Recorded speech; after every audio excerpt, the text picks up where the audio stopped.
Si Dieu te dit, toi, soutiens l'église, la moisson, il y a des gens à qui Dieu a parlé. Mais jusqu'aujourd'hui, tu luttes à lui comme ça.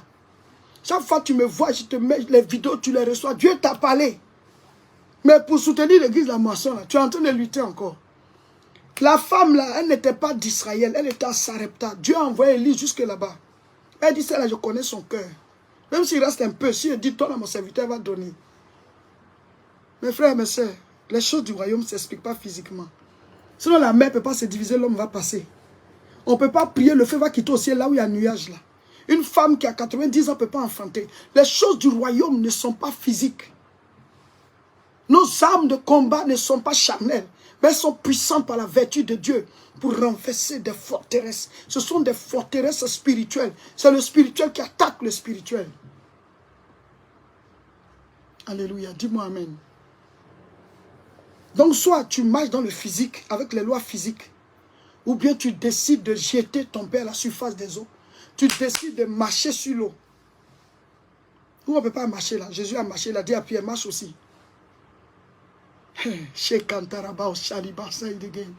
Chrétiens, on est arrivé à une époque où nous devons manifester la gloire de Dieu dans tous les domaines. La veuve l'a donné son gâteau. Elle a pris un peu de farine qui restait. Avec lui, il a fait gâteau pour l'homme de Dieu, Élie. Hey, oh yes, dis-moi amen. Quand Élie a fini de manger là, il dit, madame, l'huile et la farine ne vont pas disparaître de ta casserole là. Va, tu vas voir, il y en a encore. Mais si c'est un jour qu'elle a mangé, c'était fini. Si elle a mangé avec son fils, c'était fini. Quand il ne reste plus rien, on prend et puis on sème ça. Elle a semé. Elle a semé pour le surnaturel. Mais si tu manges, c'est fini. Mais quand tu mets en terre, ça pousse. Mes frères, mes soeurs, nous sommes arrivés à un niveau où nous devons manifester les gloires du royaume sous les yeux de ces hommes. Pour qu'ils viennent, pour dire quel Dieu adorez-vous. Qu'ils accourent. La maison du Seigneur est le lieu où tous les peuples, toutes les nations doivent accourir. Par la manifestation de sa puissance dans tous les domaines. Jésus est Dieu. Il s'est fait pauvre pour qu'on soit riche. Il a été rabaissé pour qu'on soit élevé. Il a été fait misérable pour que nous soyons glorieux. Nous devons profiter de toutes les bénédictions de Dieu dans tous les domaines avant de quitter la terre. Le Seigneur m'a dit un jour, si vous arrivez au ciel, vous allez regretter. Hein? Parce que vous allez voir des bénédictions que vous auriez dû utiliser là-bas, vous n'avez pas utilisé. Vous êtes en train de raser les murs alors que vous êtes des princes. Parce que vous ne voulez pas rentrer dans l'alliance. Donner à Dieu, ça ouvre les portes. Donner à Dieu, ça crée le surnaturel dans ta vie. Tes finances entrent dans un domaine surnaturel.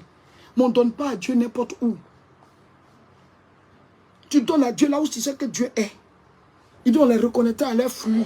Depuis que tu nous suis là, ta vie est devenue comment? Depuis que tu nous suis là, quel niveau tu es? Depuis que tu nous suis, comment est-ce que ta connexion avec le Seigneur est? On ne peut pas donner ce qu'on n'a pas. Si on arrive à te communiquer cette vie-là, c'est parce que nous-mêmes on l'a. Mon mari et moi, nous sommes un couple de prière. Soutiens l'église de la moisson avec tes dîmes et tes offrandes. La dîme, ce n'est pas pour toi. Quand tu prends, Dieu dit que tu as volé. Il y a des gens, ils donnent ce mois, le mois prochain, ils ne donnent pas. Tu fais ping-pong avec Dieu. Tu fais feu rouge, feu vert, feu rouge, feu vert. Il y a des gens qui doivent à Dieu. Le Seigneur dit, vous me volez. Et Israël a dit, on te vole comment? Il dit, les dîmes et les offrandes, ce n'est pas pour vous. Moi, je vous donne la totalité. Je veux seulement une part sur 10. Ça aussi, vous ne me donnez pas. Ça aussi, vous ne me donnez pas. Donc Dieu dit, vous m'avez volé, vous m'avez trompé. Donc quand le dévoreur vient là, vous gérez ça vous seul. Oh, tu ne le vois pas aussi. Dévoreur, ça peut être une maladie dans ton corps. Dévoreur, ça peut être des problèmes au niveau des études de tes enfants. Dévoreur, ça peut être des problèmes au travail. On te coupe ton salaire pour rien.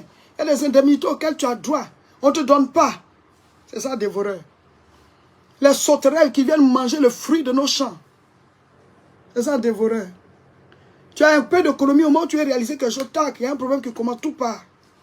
C'est ça, dévoreur. Mais tu ne le vois pas. Mais Dieu qui le voit, il dit, il va menacer. Il va ordonner. Le sang de l'agneau va faire que la misère va passer outre ta maison. Mes frères, mes soeurs, nous sommes à l'ère de manifester les royaumes, les mystères du royaume. Pour que le monde voit que ce n'est pas seulement notre prédication, mais la démonstration de la gloire de Dieu dans nos vies.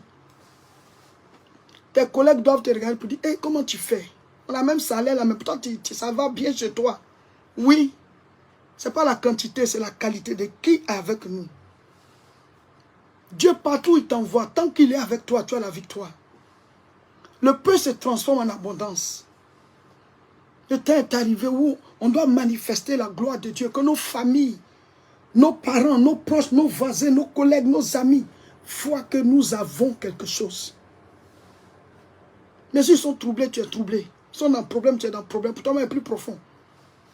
Comment ils vont croire que Jésus est la solution? Mais si tu ne veux pas rentrer dans les alliances, il n'y a pas d'adoration sans offrande, ça n'existe pas. Que ce soit féticheur, que ce soit mysticisme, que ce soit sorcellerie. Dès l'instant où tu as une divinité, tu dois donner. Ce n'est pas parce que Dieu en a besoin, non. Ce n'est pas parce qu'il en a besoin. Mais tu crées une transaction. Tu crées le cycle. Comme on dit, cycle de l'eau. Quand il pleut là, l'eau qui tombe là, en fait, c'est quitter sur la terre. Ça monte, instantanément, ça se transforme en nuage. Ça retombe encore, ainsi de suite. Donc, il y a un dysfonctionnement dedans là. Il y a un problème. Et puis, en ce moment, il ne pleut plus. Ou alors, il y a trop d'eau sur la terre, il y a inondation. Et le cycle de l'eau a été mélangé. Sinon, ce n'est pas que Dieu crée l'eau encore. C'est la même eau là qui circule. Ça se purifie au niveau de la terre, ça remonte et ainsi de suite. Donc, quand Dieu te bénit, crée le cycle, Dieu il est comme la terre. Il n'y a pas un cultivateur qui consomme tout. Et une partie, on remet en terre. Pour que l'année prochaine, ça pousse. Dieu te bénit, tu prends tout. Tu ne redonnes pas. Mais Dieu, est-ce que tu le vois? Tu vas donner là où tu sais qu'il est. Rentrer dans l'alliance de la dîme et des offrandes. La dîme, c'est la 10e partie, c'est déjà calculé. L'offrande, c'est ce que toi-même tu décides de donner. Car Dieu a tant aimé le monde qu'il a donné. Qu'on aime, on donne. Seigneur, je t'aime moi. Je vais donner mon offrande, t'aime-moi. La dîme, là, c'est la 10e partie. Si tu as 1000 euros, ta dîme, c'est 100. Tu as 500 euros, ta dîme, c'est 50. Tu as 2000 euros, ta dîme, c'est 200. Sur 2000 euros, quand tu enlèves 200, il reste 1800. Mais pour 200 de Dieu, là, tu regardes ça encore. Pourtant, c'est lui qui t'arrivait chaque matin pour aller au travail. Si tu trouves que 200 est beaucoup, ce n'est pas 2000 que tu as donné à Dieu. Il y a des gens à qui Dieu donne 20 000 euros chaque mois. Leur dîme, c'est combien? C'est 2000 euros. Donc, tu ne peux pas donner 200, ce n'est pas au niveau de 20 000 euros, Dieu va t'envoyer. Tu n'as même pas prouvé à Dieu que tu peux lui donner 200 euros chaque mois. Il va te donner un revenu de 2000 euros, de 20 000 euros. Est-ce que tu pourras lui donner 2000 euros dedans? C'est pour ça qu'il dit, quand tu es fidèle dans petit, là, c'est là qu'il te donne gros.